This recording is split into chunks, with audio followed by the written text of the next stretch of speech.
Përshëndetje, mirë se vini në Living Day këtë ditë e njëjtë. I ftuari im për sot është muzikant, i njohur nga të gjithë si saksofonist i apasionuar pas muzikës jazz dhe ja ka përkushtuar jetën muzikës, madje inspiron edhe të rinj si pedagog në Akademinë e Arteve. Fillimisht u njoh me publikun si djali i vetëm i grupit të vajzave Spirit Voice, një imazh që ndoshi gjatë në jetën e tij artistike. Bisedojmë sot për dashurinë e tij, saksofonin dhe sigurisht miqësinë me këngëtaren Soni Malaj, e cila është pjesë e Ferma VIP. Kam kënaqësinë të ftoj sot në studio Brikel Guga. Keli, përshëndetje, mirë se vjen në Living Day. Shumë kënaqësi. Të lutem përpara se të ulesh, diçka që e kërkoj nga kamerat, zakonisht për zonjat dhe zonjushat, sepse shumë rrallë na ndodh që të kemi meshkuj të cilët vishen me kaq stil që i ka identifikuar gjithmonë. Kështu që të lutem të japim një moment kamerave patjetër të evidentojnë të gjithë elementet e veshjes tënde. Me shumë stil gjithmonë, Keli. Por mua është nga që është e përditshme kjo e di, por bëm përshtypje. Siç të thash, nuk na ndodh shumë shpesh që të shohim meshkujt të cilët duan ose e kanë të natyrshme të evidentohen prej stilit të tyre. Ky është një konstatim që e bëj unë. E ndjej edhe unë në ato rutinat e përditshme të në rrugë. Patjetër. Gjithsesi mendoj që ka ndryshuar çik situata, ka njerëz që e pëlqen edhe i vënë rëndësi lukut, edhe pastaj kur është një diçka normale, kur është pjesë e jetës tënde dhe ti ashtu jeton, domethënë pastaj kjo është më e mira sepse i lidh të gjithë gjërat me atë që ndjen ose mënyrën se si jeton. Për ty ka qenë gjithmonë kështu, që në momentin e parë që ke dalë në skenë, për ne që të kemi njohur përmes skenës, por edhe ata që kanë jetuar çdo ditë me ty, e kanë evidentuar këtë gjë, ti e ke patur të natyrshme. Unë, me sa mbaj mend, domethënë kam qenë gjithmonë tifoz i ngjyrave. Po, të guximshme. Nuk i kam pas problem ngjyrat, edhe pse në atë kohë kishte një lloj monotonie, të themi, ngjyrat gri. Po edhe një lloj paragjykimi për ngjyrat. Edhe aty kam guxuar më tepër edhe nuk më ka bërë përshtypje faktikisht. Ndoshta është mënyra se si e ndjen, mënyra se si shef gjëra, ose si do t'i shohësh, nuk e di, domethënë është mua ka ardhur natyrshëm, nuk është problemi se e kam në një faktor i jashtëm që më bën mos ta, domethënë të kem një forcë argumenti tjetër. Më ka ardhur natyrshëm dhe vazhdoj akoma ta kem pjesë të vetes. Kur bisedojmë me Kelin, e kemi të pashmangshme të mos flasim për saksofonin. Ajo është pjesë e jotja, një pjesë shumë e rëndësishme e asaj që ti je, po ti e ke nisur me klarinetën. Po, Akademinë e Arteve kam bërë për klarinet. Në atë kohë nuk ishte instrumenti saksofonit i dalë, të themi, ose ishte shumë pak në mendet e njerëzve. Edhe si u bë saksofoni më pas, instrumenti yt? Ata ka çdo gjë lidhje me atë zhurmën që jeton në mendin tënde, në kokën tënde. Janë gjërat e lidhura, domethënë janë gjërat që të zgjedhin në jetë, se shumicën e gjërave nuk i zgjedhim, na zgjedhin. Edhe mendoj që lidha me këtë instrument ka qenë çështje më ka zgjedhur ai mua. Domethënë dhe pastaj u bën pjesë e gjithë se bjellafi kur thua saksofon patjetër do lidhesh me Kelin. Kur thua Kelin do lidhesh me saksofonin. Edhe ka qenë një dualizim që edhe kjo është ndërtuar natyrshëm edhe pastaj është bërë u bë pjesë e jetës. Unë si duket soundi saksofonit dhe të instrumentit vetë si duket më ndonjë më tepër, u paraforcua më tepër. Por edhe publiku në momentin e parë të ka evidentuar pikërisht me saksofonin, ke qenë i vetmi djalë i grupit Spirit Voice. Çfarëdo ke bërë për tej dhe ke bërë jo pak, ne lidhim me atë imazh, me atë moment, e cili bërë jo pak përshtypje. Një grup vajzash, i vetmi djalë që performonte, i veshur hishëm, dhe ndoshta prandaj i gjithë ky imazh nuk na është zhbër në asnjë moment. E para mua më vjen shumë mirë që kjo gjë ka vazhduar akoma dhe mbas 2000-shit, se brezat që janë lindur mbas 2000-shit ka një problem, sepse kanë Mbas 2000-shit filloi ajo, humbi libri, humbi pak ai arti vërtet, doli muzika nga lapsit e letër, kaloi në studiot e tjerë, dhe është pak e vështirë domethënë që të edhe unë vet ka rasti që e harroj pak atë periudhë. Po më ndodh gjithmonë dhe ndodh diçka patjetër që të ma sjellin në vëmendje akoma më shumë. Sidomos kur shoh edhe elementet e tjerë, për shembull Sony, Elia e tjerë, Dorina që janë në kontakt dhe patjetër e rifreskojnë ai gjën se bie rasti patjetër që në rutinën e vet që patjetër do dalë spirit vet sepse është pjesë e karrierës së çdo kujt. Dhe aq më tepër kur ajo periudhë dihet si ka qenë, domethënë kur kanë ardhur spirit voice-at ka qenë tjetër. Ishte art shumë i fort, një konkurrencë shumë e fort, një arti të mirë flasim, a? Dhe ka qenë si një revolucion, në fakt. Dhe, domethënë, është vërtet ju kthyer në një trajt revolucionare, sepse edhe soundi që përdor, edhe materialet që erdhën dhe këngët erdhën komplet me një frym tjetër. Po edhe performanca gjithashtu ishte shumë e kompletuar, ai videoklipi që unë e kam në kujtesë edhe sot. Dhe besoj se janë të shumt ata që po përpiqen ta sjellin në kujtesë ashtu të freskët, por ne shohim, edhe risjellim edhe një herë. Sa vite duhet kemi unë pa e parë.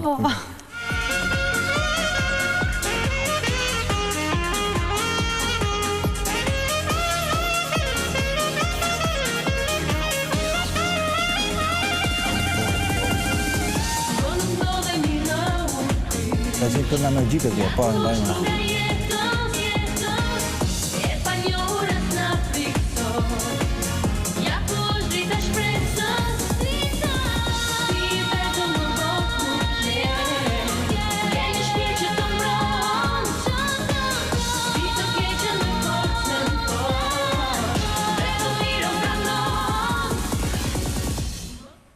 Kjo është vetëm njëra prej performancave dhe më pas vinte ai momenti që ishte gjithmonë një moment i shumë pritur edhe i mirë pritur nga publiku.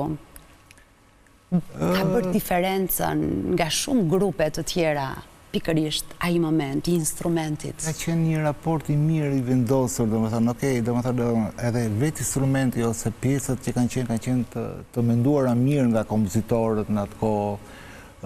Se ka pas njerëz domethënë që kanë shkruar goxha mirë në atë kohë, edhe ka njohur shumë mirë formatin e zërave të instrumentit ku duhet ishte në ato momente të shpërthyrëse. Prandaj domethënë i shkonin se në ato momente që ishte pikërisht moment kulminacioni që përdoreshin edhe çdo gjë vinte natyrshëm dhe në kulminacion pastaj u lidhte zëri, figura, soundi, të gjitha. Prandaj kanë qenë të menduara mirë.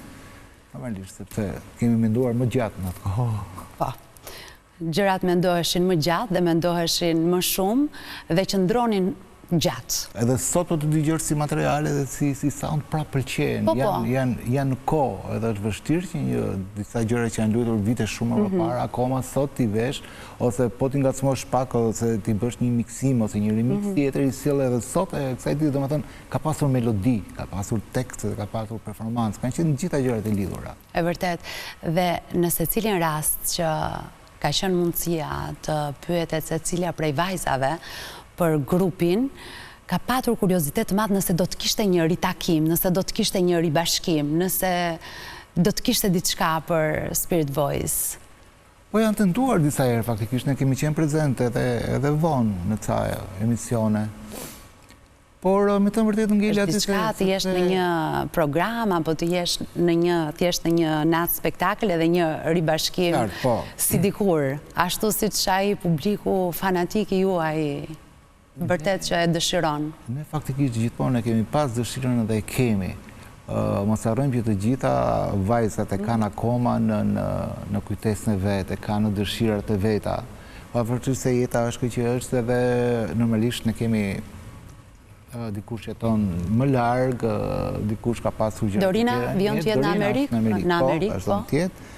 Vazhdon të jetë është më aktive, domethënë se të gjitha gotat kanë pas nga një lloj karakteristike shumë të fortë. Edhe prandaj ajo gjë ka pas funksionuar mirë sepse secila kishte nga një detaj karakterial që e bënte gjithmonë punë. Dikush kishte disiplinën, dikush kishte korrektësinë, dikush kishte këtë, domethënë edhe kur jo të gjitha ajo gjëja që ishte e unifikuar, le të themi. Pra, të gjithë elementët bashkoheshin në një. Dhe është, më thonë, gjithmonë e kemi, diskutojmë në telefonata tona, dhe më thonë, për diçka, por, ja, vazhdojmë këto projekte, cili... Me projekte. Sot është me projekte të veta, ka ambicet të veta në jetë, por asnjëherë nuk kemi pasur një problem mos me qenë bashkë. Më thonë, vazhdojmë sot e kësaj dite jemi akoma bashkë. Dhe kjo është shumë rëndësishme. Jeni bashkë me njëri tjetrin, keni një komunikim shumë të mirë, por nuk keni bërë bashkë për publikun. Nuk kemi. Në dëshirat tuaja është, në dëshirën e publikut është, ndoshta do duhet të vi ai momenti, duhet të gjendet arsyeja. Po pse është përbë grupi, apo për të njëjtën arsye që nuk po bëni dot bashkë? Nuk ka pasur arsye kështu, domethënë sikur gjithse grupet tjera, asnjëherë. Jo, ishte Dorina që u largua, domethënë që ishte shkoi në Amerikë, patjetër që filluam edhe ato fazat e tjera të jetës që qoftë një muzikant, qoftë një këngëtar, qoftë një artist ka fazat e veta, kur normalisht e nis me fazat e performancës, pastaj ka dëshirën patjetër të rritet, të kalojë domethënë një background tjetër të qenit vetëm. Pastaj vjen ajo faza tjetër që ti do të bëhesh edhe kompozitor, do të bëhesh pastaj edhe aranxhues, do të bëhesh edhe mësim dhënë, të japësh edhe mësime patjetër. Jo, unë faktikisht jam munduar që pjesën e formimit tim ta vlerësoj shumë. Domethënë ato fazat e shkollës, ato fazat e gjitha, domethënë sepse kam menduar që një muzikant nuk duhet presi vetëm nga nuk duhet diktohet vetëm nga ato që i sjell tregu, që të presi për shembull që duhet ketë një punë live sot, nesër pas nesër. Jo, unë mendoj që të qenit muzikant, ashtu e kam menduar gjithmonë, ka një gamë shumë më të gjerë. Domethënë nuk mund të jetë ajo e para një muzikanti ose një artisti, se edhe këtu ndodhen ndryshime. Muzikantë, artistë kanë ca ndryshime, po nuk i futemi asaj gjë, por domethënë jam këto natyra që e kam vlerësuar gjithmonë gamën e gjerë të qenit muzikant, artistë e tjerë. Dhe ke qenë gjithmonë selektiv edhe për zgjedhës, gjë që e bën edhe në këtë moment. Tërhequr deri diku nga jeta e natës, aktive në kryeqytet dhe për zgjedh atje ku do të performosh. Unë vazhdoj të jem tifozi i vendeve ku më duan dhe ku e duan muzikën time. Nuk është puna, domethënë nuk jam te pjesa e futbolistëve që i gjëmojnë topit. Unë di po që kur vjen momenti për ta goditë dhe për të qenë prezent aty ku duhet jem, jam.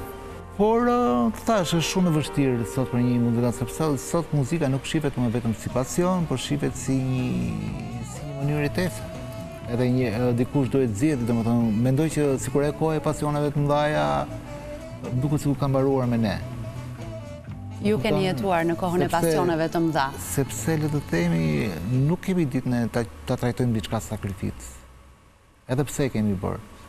Kemi qenë në fazën që komplekset i kemi ulurit goxha. Nuk kemi pasur problem për t'i uluritur. Kurse sot domethënë e shohin gjithë gjën që me shumë pak punë, e shohin gjën që mund ta rifitojnë diçka, edhe pritshmëria është shumë e vogël. Kuptoni, kohë ndodh kështu, sidomos te kjo që të duash. Nuk bëhet llogari dhe nuk mund të shihet thjesht si biznes. Po nuk e shef dot atë si të duash. Për të qenë realist, edhe unë studentëve ti mi këtë i thënë, domethënë i para përgatis, gjithë në fazën marr një kohë shumë të gjatë për të para përgatitur që ai duan me vërtet të gjën që ta bëjnë apo se duan, se në rastin kur nuk duan ta bëjnë, nuk duhet ta bëjnë. Atëherë le të gjejnë diçka tjetër për të bërë, por nuk është kjo. Patjetër, nuk është. Na duhet të shkojmë në një hapësirë publicitare, rikthehemi sërish në bisedë pas pak.